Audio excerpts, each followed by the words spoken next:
Hi and welcome to the Market Alert for Thursday, the 3rd of March 2022. So crypto and crude extend Tuesday's gains during Wednesday's session as bonds and stocks see massive round trip. Stocks surge on retail buying short-dated calls and bond dumps on pent-up corporate supply. Let me just talk about this for a second. This stock surge on retail buying of short-dated calls. These are options. Options on a bet to the upside. So a derivative, got absolutely nothing to do with the underlying company. This is just pure gambling instruments. So again, it's interesting to see what they're releasing to say that actually brought the market up. So if they change their minds and the short-dated calls are no longer of any interest, they don't make any money, then you'll see the market go down then, will we? Amazing.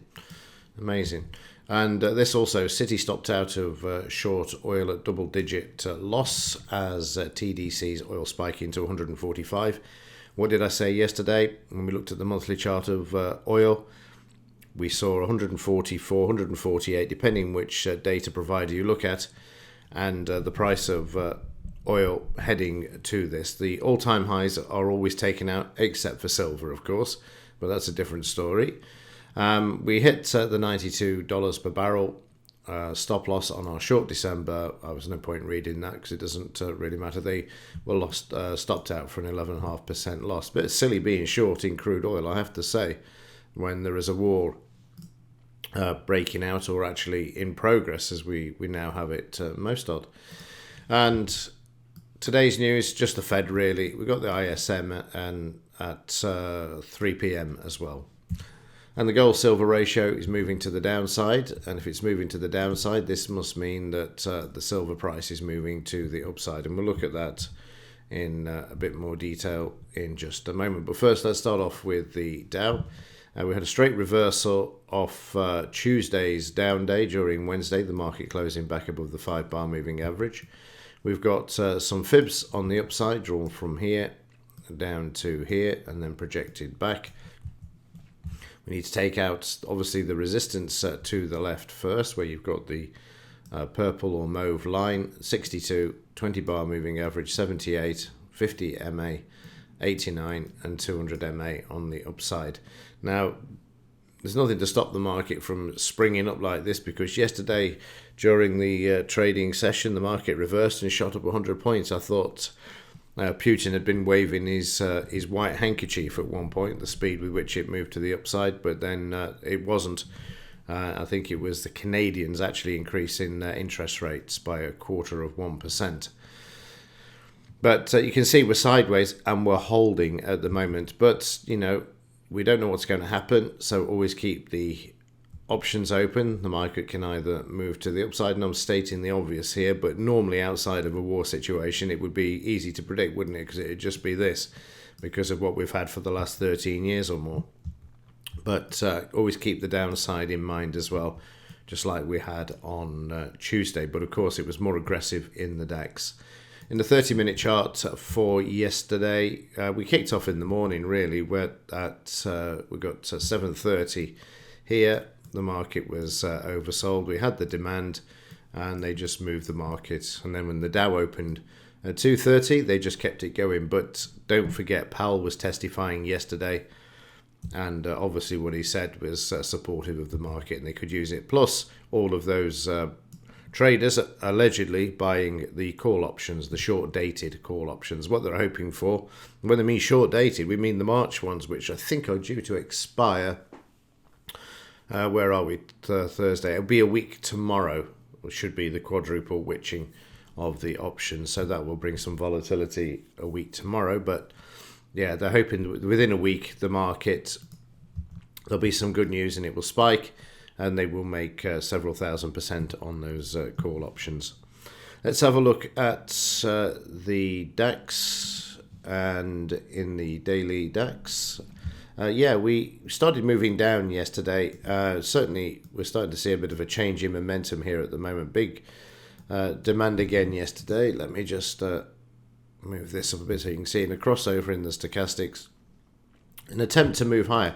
You can see how the DAX is far weaker than the Dow, and obviously because of its ties with Europe and being on the doorstep of Ukraine and Russia as well. But certainly a close above the 5-bar moving average, which ties in with the 38% there. And then, of course, you've got all of the others. 62 golden ratio is where there was some selling taking place here. You can see how the market moved down. So watch the 62 if you get a bit of a rally. That's at 14,450, just to round it up. Blue BRN in whatever time frame that you actually trade. In the 30 minutes for yesterday, again, you can see we were sideways at the low. What a surprise, eh? Amazing how the low works. Oversold in the 30 minute. It was a bit wild though. I mean, look at that bar up at least. In fact, I'll tell you what. No, I'll just measure that one out. Let's just have a quick look. That's a 200-point bar, and then we had this bar later on in the morning as well that broke out. It was a choppy session. I mean, you can see how the 50 bar gave the market a bit of grief to begin with, but eventually broke through. Went to the DP, overbought, crossover, and also there we've got some divergence, closed back below the 50 bar moving average. And I think that's about a 38% retracement, isn't it, from this low to here? It's actually more, it's 50% to here, between 50 and the 62. Market finds support in the next 30 minutes at the 20 bar moving average and the BRN, and then we switch back to the upside and move higher with the Dow whilst Powell was actually testifying. We've then got the retracement there as we're again overbought, and the market then drifts lower. But overnight, the market finding support at the DP. Again, oversold, crossover, DP, and moving back to the upside. The volume is negligible. It's just been moving higher with the Dow. We need to take out the resistance areas to the left. I would just opt for this one, just in case the market opens quite quickly and with a lot of volatility. So through these areas here back to, which is just hiding off the top of the screen there, yesterday's high. Watch out for this as the market moves back to the upside, and the 200 MA in the 30-minute chart or any chart time frame that you are trading. In the currencies, so a quick look at these. We'll start off with the JPY. See the market finding support yesterday. Dollar down slightly. Again, oversold, crossover, market moving higher. And in the 30-minute chart, you will see the same thing. In the morning, we were oversold. And at the BRN, the market went up, came back. We know that's going to be 78, 89. I'll just draw that in for you. Bang on 89% retracement. And then the market making its way to the upside with a bit of a pullback here. Notice again the two red bars in the bull market. We've got the demand there coming in. We're not oversold, but we're held by the demand, and then we get the resumption. Big bar to drive through the 200 MA, stopped at the BRN here. Then we get through, and you can see how the market is held between a BRN and Tuesday's close before being able to break out and then come back and find this area of support before moving up again overnight and taking out yesterday's high at the moment. But we are overbought at the moment.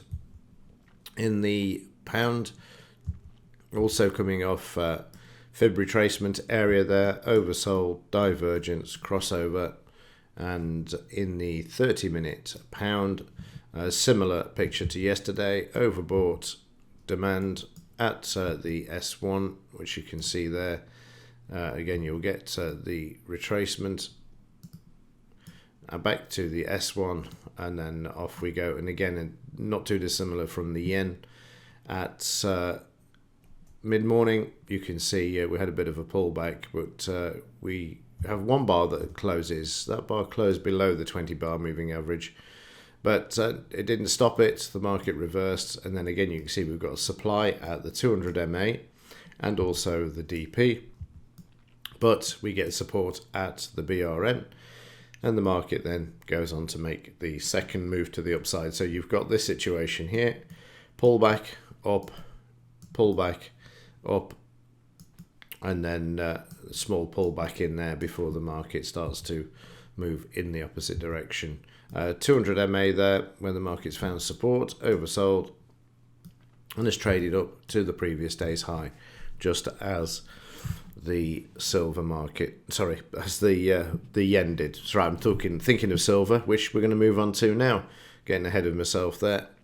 So here's silver. It was amazing. They actually brought the market back yesterday, but there's a lot going on in silver. I was whilst I was preparing for this morning's market alert, I was just listening to about the SLV market, where a whale has bought 60 million ounces of SLV, which is buying of physical silver. Obviously, it's a bit like a futures contract. It's an investment in the silver market where they have to deliver the physical silver. So there is somebody in the silver market who's bought 60 million ounces. I'll cover that in the weekend update in the silver positions when I know a bit more about it. But I thought it was interesting to note that there's a lot of activity. And also, like I say, in here, we're getting a bit of a slide down here. Gold's not moving, but silver is. That's what this is showing. And again, because it's so cheap, I mean, I'm not going to bark on about how cheap it is, because I do that every day. You should know by now, and also see how mad it is. But there you go. So this also here, from an orthodox point of view of technical analysis, would be what's known in the trade as an ascending triangle. Most of the time, the market will break to the upside, which would be very useful, of course. Let's have a look at the 30 minutes. Not a lot to report there. It was fairly quiet yesterday. It was a bit sort of range bound, but then managed to move up a bit at the close. And the interesting thing, of course, after hammering the price, be a week ago today, won't it? Thursday of last week, with 1.2 billion ounces of paper, the market it seems to be holding up quite well at the moment. Maybe its time has arrived, what with the inflation and everything else. And speaking of inflation, a quick look at gold.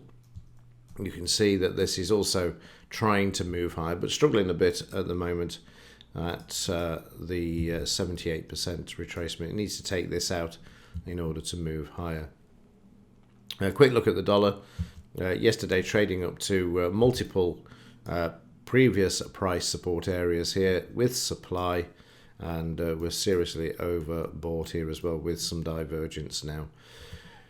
But the story of the day is crude oil. I'm going to show you the daily chart first. We're up again, $117 per barrel, which is insane. And in the monthly charts, exactly the same. But you can see that we're 3 days in. This is 3 days of crude oil in the in the monthly chart. We're actually up $19 per barrel. When I started to record this morning, it was 116, which was $18 up. It's now 19, even during recording. So inflation on steroids is coming, along with obviously major increases in the price of fuel as well. So by looking at these charts, you get a very good idea of what's coming down the line. That's for sure. And again, just to reiterate, the all-time high, you can see now we're heading into some serious territory. Let me just remove a few things off this chart and that we don't require, and just have a plain chart so we can draw a few lines in and targets. Right, that's a bit clearer. Now we can see where we are. So let me just draw in a few lines here so we can get some prices. So $118 is the next resistance area. We've got a couple here, but that's the main one. And then from here, 127, and then 148 on this particular platform. Like I say, some are 144, some 148, but $150 per barrel is looking like it's going to be on the cards. Not necessarily this week, but during the month.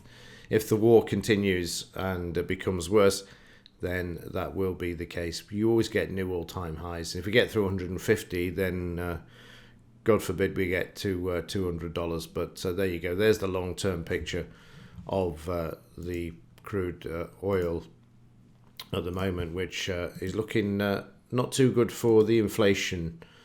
That's for sure. And certainly knock-on effect from transportation costs, etc. Okay, that will do it for this one. Bit of a somber note to end on, but it is what it is. Okay, as ever, thanks for watching. See you in the next one.